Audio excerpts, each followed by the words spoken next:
kulingana na assessment ile ambayo imefanyika pamoja na staff wa taji langu pamoja na staff wetu, wale mabosi wangu ambao nafanya nao kazi kule base, tumeona kumekuwa na mabadiliko, na mabadiliko haya tunatarajia yawe endelevu ili yaweze kuwasaidia zaidi hawa dada zangu katika kuendeleza maono ya kumsaidia mwanamke, haswa mfanyabiashara, mwanamke mkulima. Manake katika hili kundi kuna wanawake ambao ni wafanyabiashara, kuna wanawake ambao ni wakulima, wajasiriamali, yani ni mchanganyiko wa wanawake ambao wanajituma katika nyanja mbalimbali.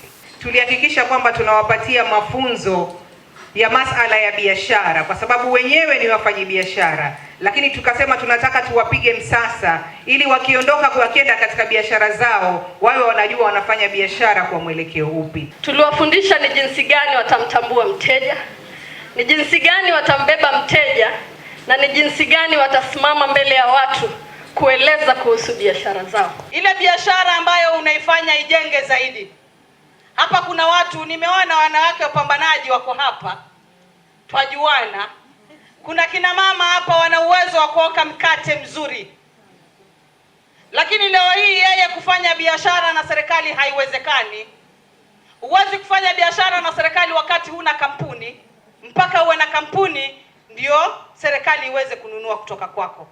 Na sasa hivi nataka nishukuru, nilipoanzisha swala zima la kina mama na vijana kuunda kampuni, sasa hivi tumefikisha kampuni zaidi ya 300. Na nina imani wale ambao hawakuweza kufanikisha haya masomo ama hawakuweza kujumuika nasi, muda mwingine Mwenyezi Mungu akituwezesha, inshallah tutakuwa nao pamoja.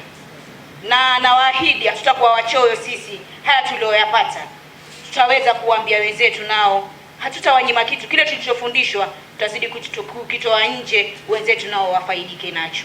I think my life story ni ndefu sana. Sidhani kama kuna mtu hangetaka kusikia. Married at the age of 13 bila certificate, lakini hapa nilipo nashukuru.